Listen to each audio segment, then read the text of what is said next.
मंगलमय मंगल करण वीतराग विज्ञान। नमो ताहि जाते भय अरहंतादि महान। करि मंगल करि हो महा ग्रंथ करण को काज। जाते मिले समाज सब पावे निज पद राज। बहुविधि मिथ्या गहन करी मलिन भयो निज भाव। ताको होत अभाव है सहज रूप दर्शाव। सृष्टिकर्तावाद का निराकरण, यहाँ से ये प्रकरण चल रहा है, इसकी रिवीजन हमारी चल रही है। कल हमने कुछ 8-9 बिंदु देखे थे जिसके माध्यम से सृष्टिकर्तावाद का निराकरण किया गया था।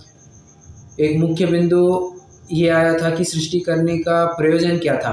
यदि तू कहेगा कि कुछ भी प्रयोजन नहीं, ये तो कहना संभव होगा नहीं, क्योंकि बिना प्रयोजन के मंद से मंद जीव भी कोई कार्य नहीं करता है। यदि तू कहेगा कि कुतूहलवश ये ऐसा कार्य किया, सो कुतूहल करना भी तो एक इच्छा है, और इच्छा यह दुख का कारण है, सो इससे तुम्हारा ब्रह्म दुखी सिद्ध हुआ। वो कहता है नहीं साहब, उनको इच्छा नहीं होती है, वो इच्छा और कार्य दोनों एक साथ होते हैं।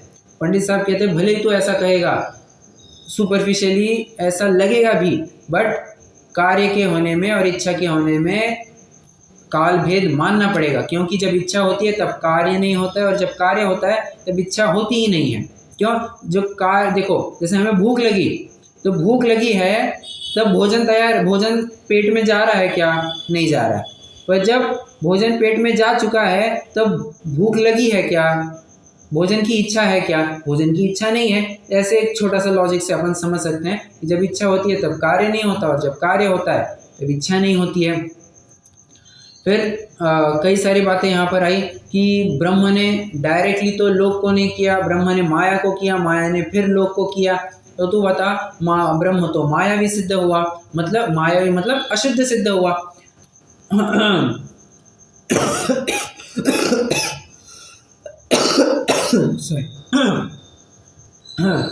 ब्रह्म तो मायावी सिद्ध हुआ, और ब्रह्म में माया में कौन सा संबंध है? संयोग संबंध है या समवाय संबंध है? यदि तू समवाय संबंध कहेगा, जिस प्रकार अग्नि उष्णता में पाया जाता है, तो अग्नि उष्णता में ये तादात्म्य संबंध है। सो ऐसे में तो एक है चेतन रूप, एक है जड़ रूप, ये कैसे कह सकते हो? बराबर। और यदि तुम कहोगे कि इसमें दंडी दंडवत संयोग संबंध लगता है, तो साफ साफ तुम्हारे अद्वैत पने का खंडन हो जाता है। फिर वो कहता है कि नहीं, थोड़ा नए तर्क देता है कि माया से ब्रह्म तो आप तो ब्रह्म रूप नहीं होता। ठीक है, आप माया को, ब्रह्म को मायावी मत कहिए, ब्रह्म को अशुद्ध मत कहिए। वो तो क्या है, ब्रह्म भ्रम रूप नहीं होता, वो तो ये सब जीव भ्रम रूप होते हैं माया की वजह से। तो पंडित साहब कहते हैं वाह रे वाह, जो माया को करे मायावी उसे कहेंगे, या जो उसके फल को भोगे उसको मायावी कहेंगे? सिंपल से बात, जो माया को करे उसको मायावी कहा जाएगा, ये सामान्य लोक का नियम है। ऐसे करते करते फिर जीव और ब्रह्म एक है या न्यारे न्यारे हैं? तो यदि तू कहेगा कि एक ही है, जिन जीवों को पीड़ा हो रही है वे और ब्रह्म यदि एक ही है, तो कोई ऐसा बावला ही होगा जो स्वयं ऐसी वस्तु उत्पन्न करेगा जिससे स्वयं कोई तकलीफ हो। ठीक है। और यदि तू कहेगा कि न्यारे न्यारे हैं अद्वैत पने का, तो वैसे ही खंडन हो जाता है। ठीक है। फिर वो कहता है कि ये ब्रह्म है, जितनी भी सृष्टि है ना, इस सृष्टि में जितने भी चेतन है उनमें ब्रह्म का प्रतिबिंब है, और जितने भी शरीर है, जितने भी पुद्गल है, उनमें माया का प्रतिबिंब है। ठीक है। तो चेतन का प्रतिबिंब है, इसके लिए फिर पंडित साहब ने बहुत जोरदार तर्क दिया था। अच्छा, तू कहता है कि ब्रह्म का प्रतिबिंब चेतन में होता है, अर्थात ब्रह्म ने जीव को चेतन किया। थोड़ी एक और बात मैं यहाँ पर जोड़ रहा हूँ, ब्रह्म ने जीव को चेतन किया, ऐसा तेरा कहना है। तो तू बता, जीव स्वभावतः चेतन है कि अचेतन है? यदि कोई कहे कि मैंने अग्नि को उष्ण किया, अब इसमें आप कैसे घटित करेंगे? सिंपल सी बात है, यदि तू कह रहा है कि तूने अग्नि को उष्ण किया, तो प्रश्न ये है अग्नि स्वभाव से उष्ण है या शीतल है? यदि तू कहेगा कि उष्ण है, तो तूने उसमें उष्णता क्या मिलाई? यदि स्वभाव से ही उष्ण है तो उसमें तूने उष्णता क्या मिलाई? एक। और यदि तू कहेगा कि वो शीतल है, तो पानी को क्यों गर्म नहीं किया?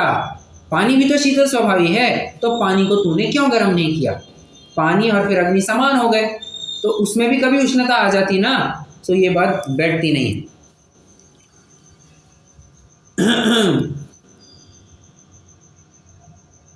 यहाँ पर एक शब्द का प्रयोग किया है पंडित साहब ने, घट उपाधि भेद।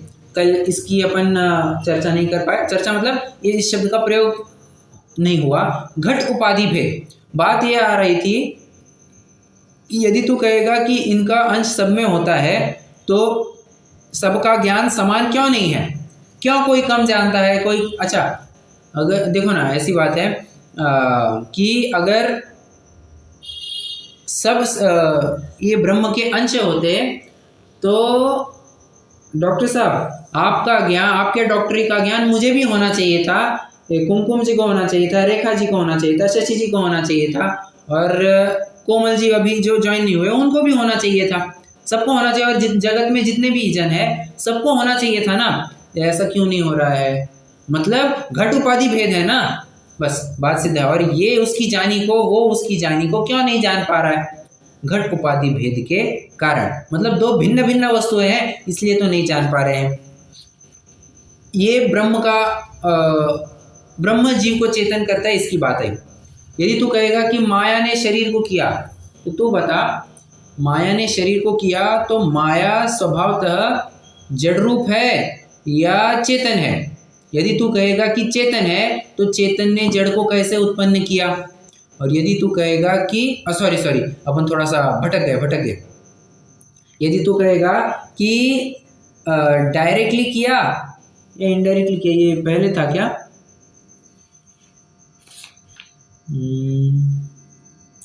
हाँ वो पहले था, सॉरी वो पहले था अपना, डायरेक्टली इनडायरेक्टली पहले था, मैं थोड़ा कंफ्यूज हो गया तर्क में। हाँ, बात ये है कि माया फिर स्वयं स्वभावतः चेतन है या जड़ रूप है? यदि तू कहेगा कि चेतन है, तो चेतन ने जड़ को उत्पन्न कैसे किया? एक। और यदि तू कहेगा कि जड़ है, तो ब्रह्म से माया उत्पन्न हुई, ये तू कैसे कह सकता है? ये भी कहना नहीं बनता है, ठीक है। अब कई सारे ये तर्क हो गए, आज थोड़ा नवीन प्रकरण चलने वाला है। मतलब माया से अब वो कह रहा है कि 3 गुणों की उत्पन्न हुई। वो पहले एक मुद्दा आया था कि माया ने लोक को डायरेक्टली बनाया या इनडायरेक्टली बनाया, ठीक है। तो उस चक्कर में अब वो कह रहा है कि नहीं, तीसरा व्यक्ति कहना थोड़ा अपने लिए हानिकारक हो जाएगा, तो डिफेंसिव मोड में आकर के कह रहा है नहीं, माया ने किसी व्यक्ति को तो नहीं, 3 गुणों को उत्पन्न किया, राजस तामस सात्विक, ठीक है। राजस तामस सात्विक ये 3 गुण उत्पन्न किए, और इन 3 गुणों से फिर ब्रह्मा विष्णु महेश की उत्पत्ति हुई। राजस से ब्रह्मा, तामस से महेश और सात्विक से विष्णु, इन तीनों की उत्पत्ति होती है, ऐसा वो कहते हैं। पंडित साहब पहले ही चोट में आड़े हाथ लेते हैं। आप बताइए, चलिए मैं आपसे एक प्रश्न पूछता हूं, जीव ने क्रोध को किया या क्रोध ने जीव को उत्पन्न किया? क्या कहना है आपका, क्या ख्याल है? जीव ने क्रोध को उत्पन्न किया या क्रोध ने जीव को उत्पन्न किया? जीव ने क्रोध को उत्पन्न, बराबर है, जीव ने क्रोध को उत्पन्न किया। और ये क्या मान रहे हैं कि गुण से गुणी की उत्पत्ति। ये तो अजीब बात है। आप बताइए, ज्ञान गुण से आत्मा की उत्पत्ति होती है, अपन ये कहते हैं, या आत्मा को ज्ञान होता है, ऐसा कहते हैं अपन? क्या कहते हैं?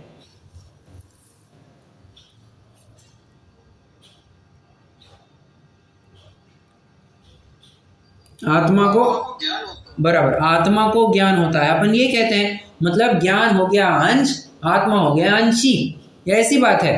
तो कभी भी अंशी से अंश की तरफ ये ढलान जाता है। तुमने उल्टा मान लिया। तुम ये कैसे कहते हो कि गुण से गुणी की उत्पत्ति? अरे गुण तो कहते ही उसे है ना जो किसी गुणी के आश्रय से रहे। द्रव्याश्रया निर्गुणा गुणा, बराबर। तो किसी गुणी के आश्रय से ही रहते होंगे। तो ये गुणी पहले कहाँ थे? तू कहेगा माया के रूप में थे। सो फिर एक और प्रश्न पूछते हैं, माया का स्वरूप तो तुम जड़ रूप मानते हो, माया का स्वरूप तो तुम जड़ रूप मानते हो। तो जड़ वस्तु से ये चेतन गुण कैसे उत्पन्न हुए? क्योंकि सत्व रजस तामस ये चेतन के गुण है, ये जीव में पाए जाते हैं और उद्गल से उत्पन्न होना संभव नहीं कहा जाएगा। ठीक है।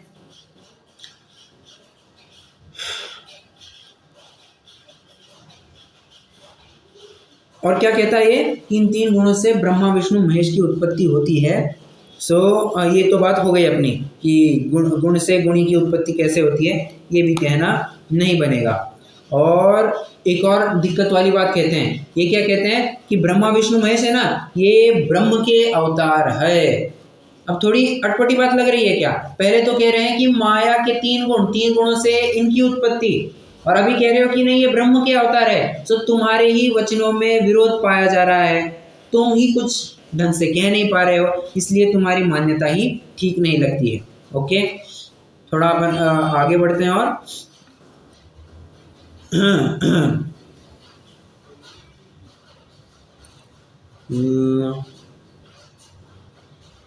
हाँ, कुछ और तर्क है, थोड़ा सा मैं यहाँ से भी बताना चाहूँगा। तो कह रहा है कि इन गुणों से ब्रह्मा विष्णु महेश की उत्पत्ति हुई, परंतु इन गुणों की तुम निंदा करते हो।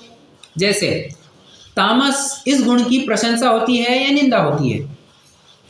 बिल्कुल जाहिर सी बात है, इसकी तो निंदा होती है। तामसिक ये जो गुण है इसकी निंदा होती है, और इससे उत्पन्न व्यक्ति को तुम पूजनीय मानते हो। ये तो बात ठीक नहीं लगती है। मतलब ऐसी बात हो है कि आतंकियों तो हम अच्छा नहीं मानते, बट आतंकियों से ही उत्पन्न कोई और व्यक्ति है हम उसको पूजनीय मानते हैं। ये तो कोई योग्य बात लगती नहीं है। फिर ब्रह्म के यदि तुम इनके स्वभाव हुआ क्या? तामस वृत्ति तो क्रोधादी स्वभाव हुई, बराबर। तो कैसे मान? उनको तो कैसे माने? हाँ, नहीं मान सकते ना, बिल्कुल नहीं मान सकते। इन गुणों को निंद्य बताया गया है, और निंद्य गुणों से जो उत्पन्न हुए उनको तुम कैसे पूजनीय मानते हो? ये कहने, मुझे बात ही नहीं बैठती है। और तुमने कहा कि ये ब्रह्मा विष्णु महेश ये ब्रह्म के अवतार है। बात ध्यान रखना, हाँ, ब्रह्म और ब्रह्मा अलग अलग। मैं बार बार कह रहा हूँ क्योंकि कई बार कंफ्यूजन हो जाता है, बोलते वक्त मेरे से भी थोड़ा स्खलन हो जाता है कि ब्रह्म और ब्रह्मा कंफ्यूजन में आ जाते हैं, बट कंफ्यूज नहीं होना है, थोड़ा उपयोग दे करके ही अपन को बोलना चाहिए।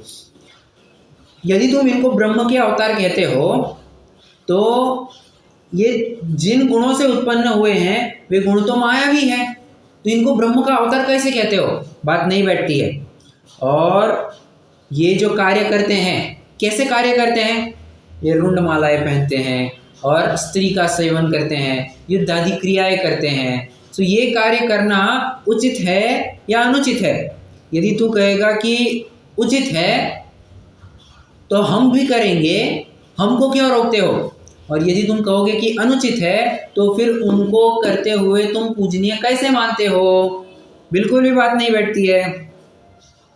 वो अब कह रहा है नहीं नहीं नहीं साहब, आप हमारे ऊपर बहुत इल्ज़ाम लगा रहे हैं, पर्सनल एलिगेशन ज़्यादा हो रहे हैं। ये जितने भी कार्य हैं ना, ब्रह्मा इत्यादि माया के अधीन नहीं है। अब थोड़ा देखो कैसे छल ग्रहण कर रहा है। क्या कह रहा है? ब्रह्म है, ब्रह्मा इत्यादि है, ब्रह्म नहीं ब्रह्मा इत्यादि है, ये माया के अधीन नहीं है। अब ये थोड़ा सा स्ववचनवादी दोष लगता है। क्यों? क्योंकि माया से जो तीन गुण उत्पन्न हुए हैं, ये मैं मेरी तरफ से कह रहा हूँ, माया से जो तीन गुण उत्पन्न हुए हैं उन्हीं से तो ये ब्रह्मा विष्णु महेश उत्पन्न हुए हैं, और तुम कहते हो कि माया के अधीन नहीं है। सो बात जमती नहीं है। और हाँ देखो, एक बात समझना, हमारे यहाँ भी ऐसा कहा जरूर जाता है कि ये ब्रह्मा सॉरी मैं अपने जिन्नागम में क्या बात आती है उसको मैं थोड़ा बाद में 1-2 मिनट बाद बात बताता हूँ, बट पहले उन्हीं की बात कंप्लीट करते हैं। तो वे क्या मानते हैं कि माया के अधीन नहीं है, इसलिए इनकी ये क्रियाएं पाई जाती है कि स्त्री सेवन आदि होते हैं, युद्ध आदि होते हैं, तो चल रहा है सब इनका, धमाधम हो रही है। हमारे यहाँ पर कोई ऐसा सिमिलर वाक्य मिलता है क्या?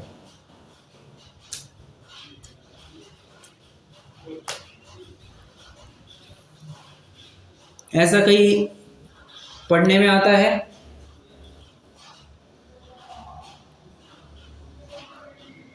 अरे चौथे गुणस्थानवर्ती का स्वरूप नहीं कहते क्या कि ज्ञानी के भोग निर्जरा के हेतु है, कि ज्ञानी भोगों में प्रवृत्त करता है फिर भी उसको बंद नहीं होता। अरे बाबा तुम समझे नहीं। पहली बात तो ये है कि उसको जो हमने निर्बंध कहा है वो अनंतानुबंधी की अपेक्षा निर्बंध कहा है। बाकी 3 कषाय चौकड़ियों के उदय रूप जो प्रवृत्ति पाई जा रही है उस अपेक्षा से तो 100% 200% वो बंद हो ही रहा है, हो रहा है बंद। बट अनंतानुबंधी की अपेक्षा हमने निर्बंध कहा था, बात 1। बात 2,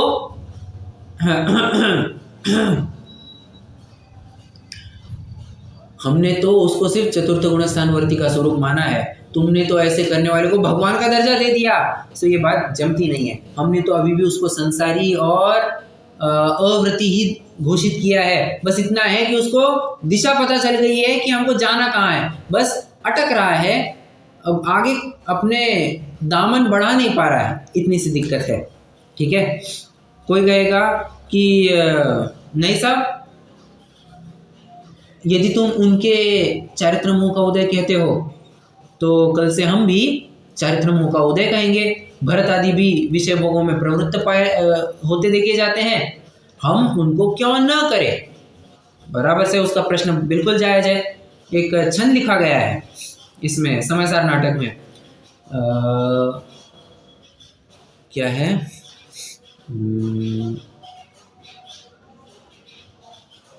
मैं अभी वो छंद भूल रहा हूँ। चंचल चित्त असंचित वायना ज्ञानी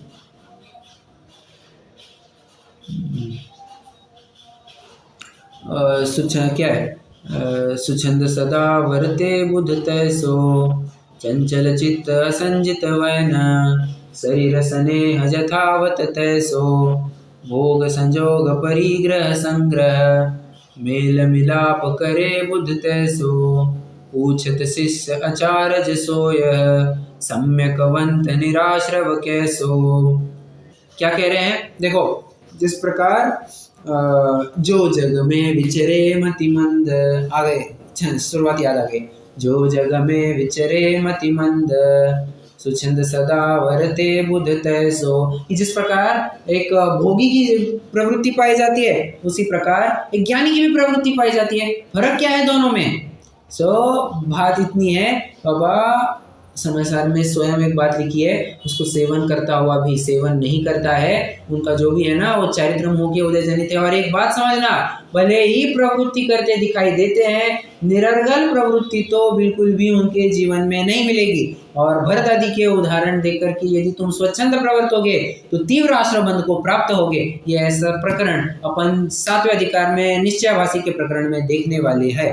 ठीक है, तो तब तो विशेष चर्चा चलने ही वाली है। इसलिए फिर ये बात रखी गई है कि तुम दूसरों के ज्ञानी के साथ कंपेयर मत करो, तुम अपना अपना देखो। जो ये कहता है ना कि ये हमारी जितनी भी प्रवृत्ति चल रही है ये चारित्र मोह के उदय से चल रही है, करना पड़ता है, हम अटक नहीं रहे, हम भटक नहीं रहे हैं, हम अटक रहे हैं, हमको पता है क्या करना है, समझ लेना चाहिए कि उसका घोर दर्शन मोह अभी तक छूटा नहीं है। चारित्र मोह तो बहुत दूर की बात है। ठीक है, पंडित साहब थोड़ा अपन अपने प्रकरण में आते हैं। वो क्या कह रहा था कि ब्रह्मा इत्यादि माया के अधीन नहीं है, सो तू बता कि बावलों की भांति क्रियाएं माया के अधीन हुए बिना कैसे नहीं होती है? माया के अधीन हुए बिना कैसे होती है, ये तू एक्सप्लेन कर। ये तेरे से कहना संभव नहीं है। ठीक है, मतलब बात बनती ही नहीं है कि माया के अधीन नहीं है और ये सब काम करते हैं। वो और कह रहा है, अब वो नया तर्क कह रहा है, नहीं साहब, इनको काम क्रोध आदि व्याप्त नहीं है। क्या कह रहा है अभी? इनको काम क्रोध आदि व्याप्त नहीं है। सो तू बता, ये कार्य जो है काम क्रोध आदि, ये इच्छा पूर्वक करते हैं या अनिच्छा पूर्वक करते हैं? ये तू कहेगा कि इच्छा पूर्वक करते हैं, तो स्त्री सेवन आदि की इच्छा ही तो काम है, युद्ध आदि की इच्छा ही तो क्रोध है। तो इच्छा नहीं करते कैसे कह सकता है? ये तुम्हारे भगवान तो दुखी सिद्ध हुए, कषायवान सिद्ध हो गए। एक, यदि तू कहेगा कि अनिच्छा पूर्वक करते हैं, तो इससे तो बोलो क्या होता है? यदि ब्रह्मा आदि काम क्रोध आदि अनिच्छा पूर्वक करते हैं, इससे क्या सिद्ध हुआ?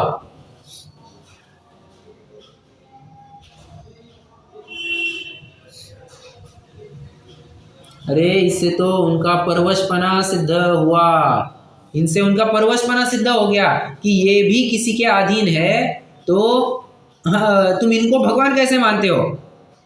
और सो तुम कह नहीं पाओगे, इनके परवशपना तो तुम बिल्कुल कह नहीं सकते, इसलिए ये अनिच्छा पूर्वक है, ये ऐसा भी कहना संभव नहीं है। नहीं साहब, लीला करते हैं। अच्छा, तो संतोष, क्षमा इत्यादि का उपदेश सब झूठा ठहरा। ठीक है, वो करे तो लीला, मैं तो हर बार कहता हूँ ना, वो करे तो लीला और हम करे तो कैरेक्टर ढीला, ये बात तो कुछ जमती नहीं है। ठीक है, फिर और कहते हैं कि लोक में प्रवृत्ति चलाने के लिए करते हैं। ओहो हो, और खतरनाक तर्क दे रहा है। क्या कह रहा है? लोक प्रवृत्ति चलाने के लिए करते हैं। सो लोक प्रवृत्ति भी तो और कोई प्रयोजन नहीं है, लोक प्रवृत्ति चलाने के लिए है। सो लोक प्रवृत्ति भी तो एक प्रयोजन है। और तू बता, काम क्रोध आदि की भी कभी प्रवृत्ति चलानी पड़ती है? ये तो जीव का अनादि से धारा प्रवाह है, ये तो जीव का अनादि से संस्कार पड़ा है, वो तो चलते ही रहता है, चलते ही रहता है, चलते ही रहता है। और तू इसका अलग से क्या उपदेश देगा? लोक प्रवृत्ति चलाने के लिए कुछ करना नहीं पड़ता है। ठीक है, वो कहता है। और अब समझना, अब थोड़ा सा जोरदार टॉपिक आने वाले हैं। हाँ ठीक है, वो कहता है भक्तों की रक्षा और दुष्टों का निग्रह करते हैं। अब क्या कह रहा है? नहीं साहब, ये भक्तों की रक्षा और दुष्टों का निग्रह करते हैं। तो तू बता, ये भक्तों को जो दुख देने वाले ऐसे दुष्ट हैं, ये इनकी इच्छा से उत्पन्न हुए या इनकी बिना इच्छा से उत्पन्न हुए? क्या पूछ रहे हैं? ये जो दुष्ट उत्पन्न हुए, ये तुम्हारी ही इच्छा से उत्पन्न हुए या तुम्हारी इच्छा बिना उत्पन्न हुए? यदि तुम कहोगे कि तुम्हारी इच्छा से उत्पन्न हुए, ये तो हीरोगिरी झाड़ना होया। क्या? ये तो हीरोगिरी कहने की अपेक्षा ये तो अनीति है ना, कि स्वयं ने ही मुझे बताइए, कोई अपने ही घर वाले को मारने के लिए सुपारी देवे, ये आपको बात कितनी युक्त लगती है? स्वयं ही गुंडे को कहो कि हमारे घर वालों को उड़ा दो, ये योग्य है या अयोग्य है? अयोग्य, बिल्कुल अयोग्य है, ये तो साफ साफ अनीति है। तो स्वयं ने दुष्टों को बनाना, क्यों? तुम ही तो इस सृष्टि के कर्ता हो, तो स्वयं ने इन दुष्टों को बनाना, फिर भक्तों को उनको पीड़ा देना, फिर उन दुष्टों को मारना, ये तो अनीति हुई। मतलब भक्तों के साथ भी अनीति हुई और उन दुष्टों के साथ भी। तुमने उनको उत्पन्न किया, उनको मारा भी, और फिर स्वयं हम ही उस गुंडे को मारे, क्या ये कहते हुए कि तूने हमारे घर वालों को तकलीफ कैसे दी? ये तो साफ साफ अनीति है ना। कोई बच्चा कहे, कोई पिता कहे अपने बच्चे को, ले बेटा बीड़ी ऐसे सिलगाना, ऐसे पीना बीड़ी, और जैसे ही बीड़ी पीने को हुआ बच्चा, धमाधम उसकी ठुकाई चालू कर दी। ये तो अनीति है साफ साफ, ये तो तुम्हारी इच्छा से कर रहा है और फिर उसको तुम परेशान भी कर रहे हो, ये जमती नहीं है। और यदि तू कहेगा कि ये जो दुष्ट है ये बिना इच्छा से हुए, सेम बात, ये इससे तुम्हारा परवशपना सिद्ध हुआ। और तू बता, वे ऐसे आगे चल करके दुष्ट होंगे, दुष्ट चित्त होंगे, ये तुमको पता नहीं था क्या? यदि तुमको पता नहीं था तो तुम्हारी सर्वज्ञता का क्या काम, तुम सर्वज्ञ ही नहीं ठहरे। और ये तू कहेगा कि ज्ञान था बट शक्ति नहीं थी, तू कहेगा यदि ज्ञान था तो शक्ति नहीं थी, इसलिए तो उनको दुष्ट होने से रोक नहीं पाया। और यदि बाद में शक्ति हुए पर तुम तो भगवान को सर्वशक्तिमान कहते हो, सॉरी ये तू कहेगा कि बाद में शक्ति उत्पन्न हुई, तो बाद में शक्ति उत्पन्न होने से क्या तो होता है, कुछ भी बात नहीं बनती है। और बिना इच्छा के कहते ये तो मैंने जो पहला तर्क दिया इससे परवशपना होता है, सो ये भी तर्क यहाँ पर समझ सकते हैं। और दुष्टों का निग्रह करने के लिए तुम्हें अवतार धारण करना पड़ा, इससे तो तुम्हारी असक्षमता सिद्ध होती है। क्या कहा? इससे तुम्हारी असक्षमता सिद्ध होती है कि तुम काबिल नहीं हो बिना अवतार धारण किए इन सब दुष्टों को निपटाने के लिए। ठीक है, चलो अब अगला तर्क दे रहा है, बहुत जोरदार ऐसे तैसे तर्क दे रहा है ना, आपको हंसी आएगी। वो कहता है नहीं साहब, लोगों में अपनी महिमा बनाए रखने के लिए करना पड़ता है। ओके, अब समझ में आ गया। वो क्या कहता है, सामने वाला कह रहा है, ब्रह्मवादी कह रहा है कि डसना नहीं बट फुफकारते आना चाहिए। क्या कहा? डसना नहीं बट फुफकारते जरूर आना चाहिए। सब अपने अधीन रहते, अपने अंडर रहते, कंट्रोल में रहते हैं। तो पंडित साहब कह रहे हैं तुम जिसे महिमा कहते हो उसको तो हम कषाय कहते हैं। अरे तुम में और संसारी में अंतर क्या? मतलब ये तो हीरोगिरी झाड़ना हो गई। ठीक है, और औरों को फिर समता का उपदेश क्यों देते हो?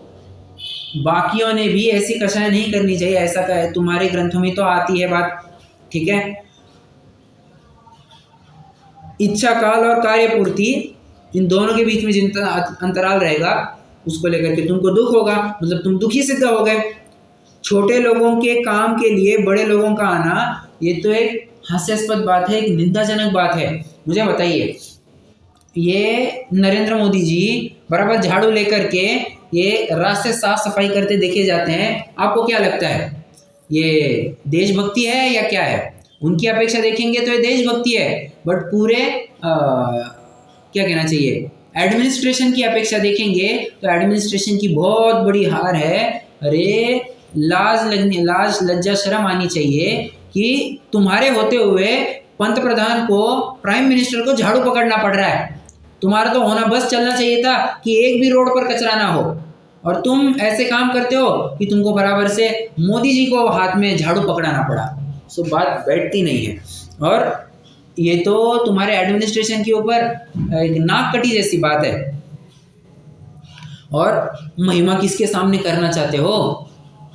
तुम्हारे हैं ये, तुम्हारे अपने ये थोड़ी कह रहे, अरे तुम ही तो हो, क्योंकि तुम इनको अद्वैत मानते हो।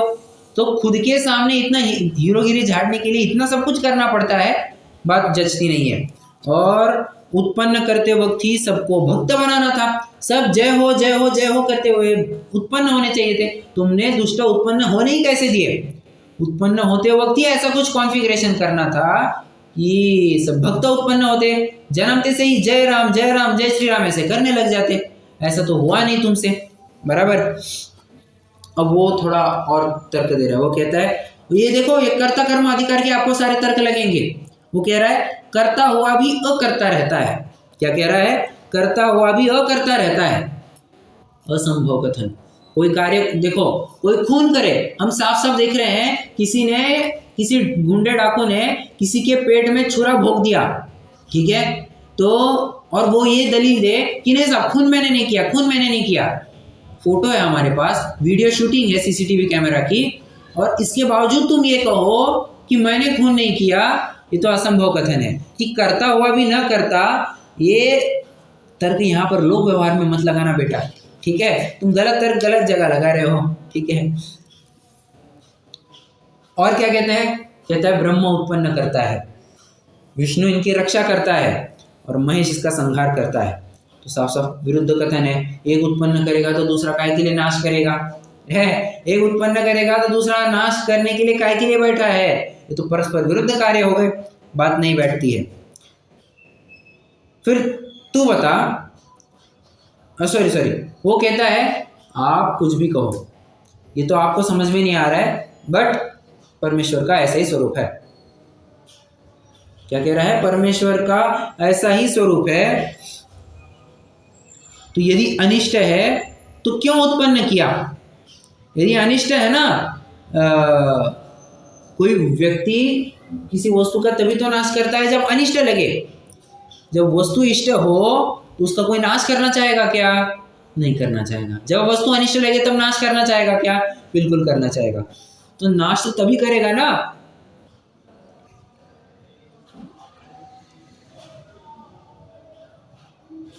मैं कुछ कहूँ? एक मिनट, हाँ। नाश तो तभी करेगा ना जब उसको वस्तु बुरी लगी होगी। ठीक है, हाँ बोलिए। पर एक एक बात उसमें ऐसी भी आती है कि वो जो भी ये होगा वो भगवान का या उस परमात्मा का पूरा नाम जब के ध्यान करके साधना करेगा, फिर हाँ। वो आके उसको वरदान के लिए बोलेगा, फिर वो वरदान जो मांगेगा वो वही देगा, और फिर उसी वरदान से वो दुश्मनावट करके फिर उसका दुश्मन बनेगा, फिर वो खुद आके फिर उसका संहार करेगा। ये क्या बात है? बिल्कुल, मतलब ये तो स्टोरी जैसी बात होगा। और तुम ही, चित भी तुम्हारी है, पट भी तुम्हारी है, सब तुम खेल करा रहे हो। तो यही कहना चाह रहा है ना। करने वाला वरदान मांग रहा है तो फिर दे क्यों रहे हो? बराबर। फिर आगे उनका ही वध करना पड़ रहा है। हाँ हाँ, वही तो बात है ना। यही तो दिक्कत आ रही है कि तुम भक्तों को तुमको मांगना पड़े। तुम ये ऐसी कैसी बात? आएंगे विष्णु जी की खबर ली जाएगी यहाँ से, तो तब खबर ली जाएगी, मतलब विष्णु जी के बारे में जो मान्यता है उसकी खबर ली जाएगी। विष्णु जी की क्या खबर लेंगे? ठीक है, कहाँ थे? हाँ, तो अब कहते हैं कि परमेश्वर का ऐसा ही स्वरूप है। तो ये अनिष्ट थे तो उत्पन्न नहीं काय के लिए किए, ये परमेश्वर का स्वरूप अन्यथा ठहरा। बराबर। और यदि इष्ट थे, यदि वो वस्तु इष्ट थी तो नष्ट काय के लिए की? हाँ, सृष्टि का स्वरूप, फिर सृष्टि का स्वरूप अन्यथा ठहरा। एक में परमेश्वर का स्वरूप अन्यथा ठहरा और एक में सृष्टि का स्वरूप अन्यथा ठहरा, और दोनों में ही आपत्ति है। ठीक है। अब यहां तक का सामान्य एक परिचय था ब्रह्मा विष्णु महेश के बारे में। अब स्पेसिफिकली एक एक की चर्चा करने वाले हैं। ब्रह्मा के सृष्टिकर्तावाद का निराकरण, महेश के सृष्टि संहारकत्व का निराकरण और विष्णु के रक्षकत्व का खंडन। ये प्रकरण अब यहाँ से चलने वाला है। यहाँ पर हालांकि पंडित साहब ने कोई हेडिंग नहीं दिया है, बट अपन समझ सकते हैं कि ये टॉपिक ऐसा ऐसा चल रहा है। अब देखिए वो क्या कहते हैं कि ब्रह्मा ने सृष्टि को किया। तो तू बता, सामान कहीं से ला करके किया या डायरेक्टली बनाया? देखो बहुत जोरदार है। कोई वस्तु बनाने के लिए कहीं से सामग्री लानी पड़ेगी। ठीक है, यदि तू कहेगा कि सामग्री कहीं से लाई तो वह स्थान बतला जहां पर ये सामान रखा था। और यदि तुम एक स्थान को मान सकते हो तो बाकी स्थानों को ऐसा क्यों नहीं मान सकते, और पूरे विश्व को ही फिर स्वयंभू क्यों नहीं मान सकते? बिल्कुल मानना चाहिए था। एक, यदि तू कहेगा कि नहीं नहीं हमने डायरेक्टली सृष्टि को बनाया है, तो लेबर बढ़ाया या टाइम बढ़ाया? कोई भी कार्य को ज्यादा करना है, फटफट चाहिए, या तो लेबर बढ़ाओ या तो टाइम बढ़ाओ, कुछ तो एक करना पड़ता है। तो यदि तू कहेगा कि लेबर बढ़ाया, तो दादा बाप बेटा सब एक साथ उत्पन्न कैसे कह सकेंगे? हाँ, ये बात कहनी ही नहीं बनेगी कि पिता पहले होता है या दादा पहले होते हैं। बिल्कुल से जाहिर सी बात है, दादाजी पहले होते हैं, फिर पिता होते हैं, फिर अपन होते हैं, ये ऐसी बात है। तो यदि तुम कहेगा कि लेबर बढ़ाया तो दादा बाप बेटा सब एक साथ उत्पन्न कैसे हुए? जब सृष्टि की रचना की तब पिता भी कोई होगा और पुत्र भी कोई होगा, ये क्यों नहीं स्वीकार करते? ठीक है, चलो। हाँ, वो कहता है नहीं साहब, ये आज्ञा है ऐसी। तो आज्ञा किसने दी और उन्होंने कैसे काम किया फिर उसको लेकर के? कि तू कहता है कि आज्ञा दी, तो आज्ञा किसने किनको दी? आज्ञा किनको दी कि ये काम करवा दो? वो व्यक्ति बताओ हमको। ये तू कहेगा कि नहीं साहब इच्छा से की, तो ब्रह्मा तो इच्छा का कर्ता हुआ, सृष्टि का कर्ता कैसे हुआ? ये बात भी नहीं जमती है। मतलब हाँ, सिंपल सी बात है कि कहाँ तक मैं था, दोनों है, मैं अभी कुछ कह रहा था ना, सृष्टि का कर्ता, ठीक है। ब्रह्म को इच्छा का कर्ता हुआ और सृष्टि का कर्ता कैसे? ये परम ब्रह्म की इच्छा एंड ब्रह्म की इच्छा दोनों भी यदि अनिवार्य कहता है तो यह तो दोष मुक्त कथन हुआ, दोष युक्त, मुक्त नहीं, दोष युक्त कथन हुआ, ठीक है, दोष युक्त कथन है, क्योंकि बनाने वाला तो अच्छी वस्तु ही बनाता है, अनिष्टकारी वस्तुएं क्यों बनाए, कोई प्रयोजन नहीं बनता है। फिर कहता है नहीं साहब, ये सारे जीव अपने अपने पाप को ही भोगते हैं। आ गया ना लाइन पर अभी, तो तूने उसमें क्या किया, ठीक है, तूने उसमें क्या किया, ठीक है ना, नहीं बनता है।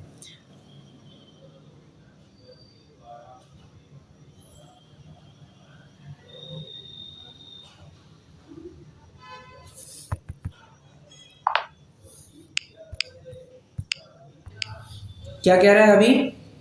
वो नए तर्क पर आ रहा है, वो कह रहा है नहीं साहब, जीव अपने अपने पाप से दुख को भोगता है, तो यदि पाप करेंगे ऐसा पता नहीं था क्या, तो सर्वज्ञता के ऊपर आँच आ गई।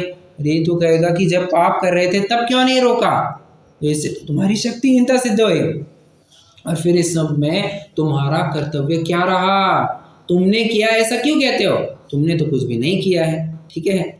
चलिए, और कुछ वस्तुएं रमणीक बनाई, कुछ अरमणीक बनाई, कुछ न रमणीक, कुछ न अरमणीक, ऐसी वस्तुओं का क्या प्रयोजन बनाते, सब अच्छा ही बनाते, तो सब अच्छा ही बनाते, जबकि वैसी बात नहीं हो पाई है, ठीक है।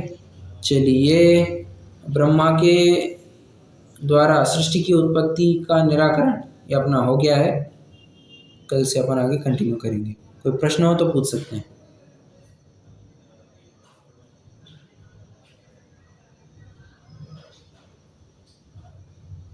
नहीं, चलिए रुकते हैं, जिन स्तुति करते हैं।